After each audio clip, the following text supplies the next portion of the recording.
Hello. Hello. Hey, what's going on? So, what's the name of your God? Yahweh. So, is Jesus Yahweh? Yes. So, does Yahweh have a God? In reference to the flesh that he took on only. So, show in the Old Testament that Yahweh has a God. He didn't take on flesh in the Old Testament. So again, it's according to the flesh he took on, which occurs in the New Testament. So, Yahweh has a God. According to the flesh he takes on, which is created. So, does which one takes on flesh? The Son. The Son. Yes. But all three persons Yahweh. Correct. So, how does Yahweh have a God? I don't get it. Again, it's according to the flesh. So the flesh he takes on is a created flesh, and God is the God of all flesh. So he's the God of all creation. So, what about the Holy Spirit? What about the Holy Spirit? Is that the God of Jesus? According to the flesh, yes, he's the God of the flesh of Christ. So, Jesus submits to the Holy Spirit and to the Father. Yeah, again, if we're according it to the flesh, that's what we're talking about, is the created flesh. So, who does the Holy Spirit submit to?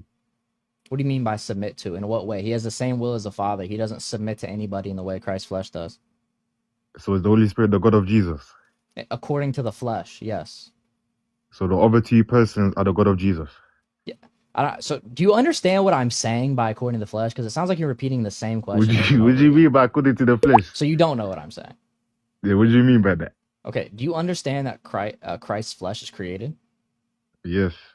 Okay. So since God is the God of all flesh, then that's going to necessitate that God is the God over Christ's flesh, because Christ's flesh is created.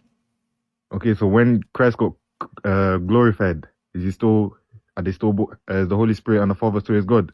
Yes, because the flesh being glorified is still created. It doesn't ever become nothing created can become uncreated. And that makes sense. Cool, man. Appreciate you hopping up, brother. Yeah, just Muslims give me a good reason not to be a Christian. Okay.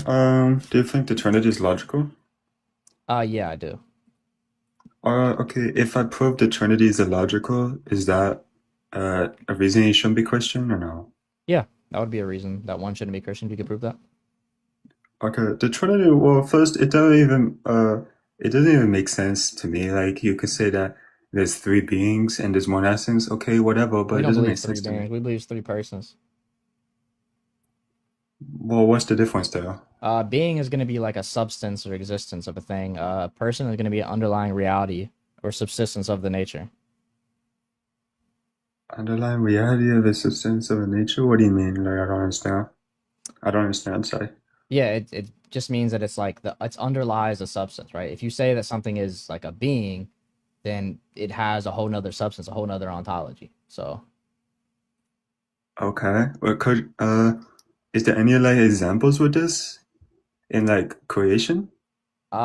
yeah, so all persons are being in creation, not all beings are persons, for instance. Uh, okay. I think there's like one example. Okay. Well, maybe I don't get stuck up on this. Okay. Here's like an argument that I heard like a lot of people use, and I think it works. So, you believe like each person, they're each God, and you'll say like that, but they're not each other.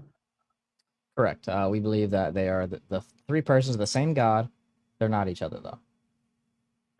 Okay. Do you believe that when you say they're God, is their identity? Is it an is of identity? Yeah, I mean is of Yeah, yeah. relative identity. Well, what is relative identity? It's basically saying that they're under the same sortal, but that might be kind of confusing for you if you don't really know what the Trinity is in the first place. It basically just means that they're different Okay. persons, but they have the same nature. Let's say. Okay, I think I know. I've heard like okay, if okay, well, okay, so if the relative are identical to God, and then what about between each other? Are they like Yeah, they're going to be distinct from each other in terms of their distinct? personhood. Yeah, Like what kind of distinct? Are they like a real. relatively It's distinct, a I real guess? distinction. Real distinction. But Yep. okay, if there's really distinction, if there's a real distinction, then aren't they just like not each other? Yeah, they're not each other in personhood. but But they then would have how the same each being, the person's same essence, God? But because then they have how the they're same all one essence. God? Oh. Uh. Hmm. Um.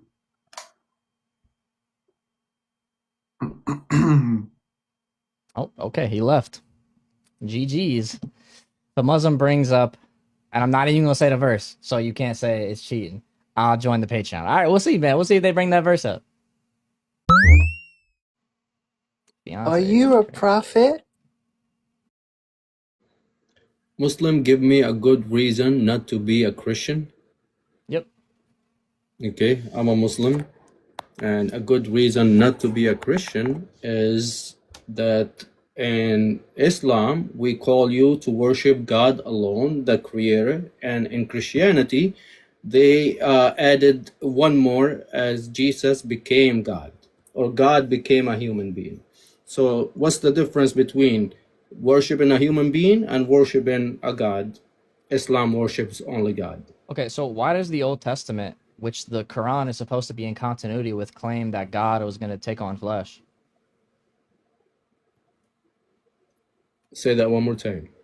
Why does the Old Testament, which the Quran is supposed to be in continuity with, why does it claim God was going to become man? The Old Testament did not claim that, and the Quran did not approve that. Oh, And it did state that these books, scriptures, been tampered with. oh, okay. You have any evidence that the Old Testament's been tampered with? Yeah, Okay, sure, show me. the evidence is from your own scholars and your own books. Sure, show me. Give me the evidence. I would love to see that the Old Okay. Testament has been corrupted. So there is no scholars in your Christianity that saying that these scriptures that you copied the Bible from today, some of them were lost, right? Brother, can you give me evidence they've been corrupted though? The evidence is the book itself. Show Who me. wrote the book? Who wrote that book? Moses, Ezekiel, Isaiah. Oh, are we talking about the Gospels that you have today? The Gospels, brother. The Gospels aren't the Old Testament. What are you talking about? Okay, hold on. Do you know what the Old Testament is? Yeah, I know what the. So why'd you bring up the Gospels? Hold on. You only believe in the Old Testament, right? No, I brought up the Old Testament. You said it was corrupted. So I asked you for evidence that the Old Testament was corrupted. Oh, okay. Hold on. This is worse than what Muslim Lantern would have been, guys. Nah, who am I kidding? It's not. Muslim Lantern would have been worse.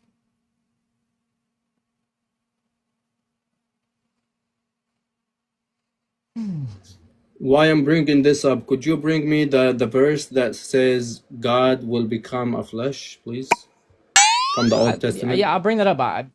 First, you need to show me has been because I was gonna bring that up and you said it was corrupted. So even if I bring it up and you think it's corrupted, it doesn't matter. So I'd like you to first show me how it's corrupted, and then once we get to that, then we can go to that.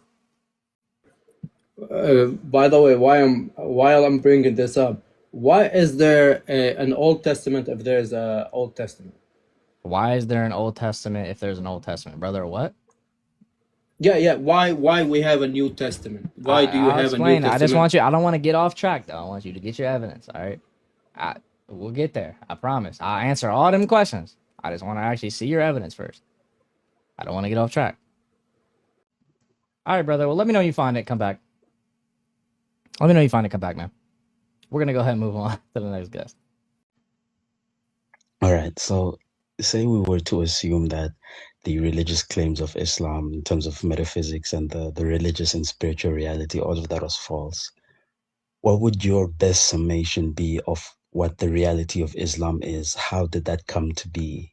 You know, what is it? Is it a mixture of Christian heresies and some kind of, or was it just a guy who took advantage of, religious power? Or what do you think happened? Honestly, in I don't have a reality? firm view. The view of guys like St. John of Damascus is that he got a lot of his information from a Christian Arian monk because a lot of the things he says seem to be Arian about like the belief system. So it could be that. Also, it could be that he got it from a demon. I mean, I think there could be multiple things that could be true. I don't have a firm stance. I think that probably the two most plausible are that he got his info from an Aryan monk, or that he got it from a demon. I think probably What most do you plausible think that. about the verbatim or seemingly verbatim quotations from the Talmud? Because even some of the Islamic polemics, for example, you hear a lot of Islamic apologists claiming that the wife of Jacob was a 3-year-old, but that's information that's only found in the Talmud. It seems kind of Well, crazy how so I think there's that things in the Quran that are mirrored in the Talmud. well, I don't think it says in the Quran anywhere Rebecca was 3. Um, No, not specifically that story. I'm talking about other stories, other narratives. well, I'm not sure exactly of things that directly mention that. I know of stories that mention the Gnostic Gospels, and for those, it would make sense then why they would St. John of Damascus would say there would be reference to Gnostics. I think they Okay. probably got a lot of their information from the Gnostic text, I would think.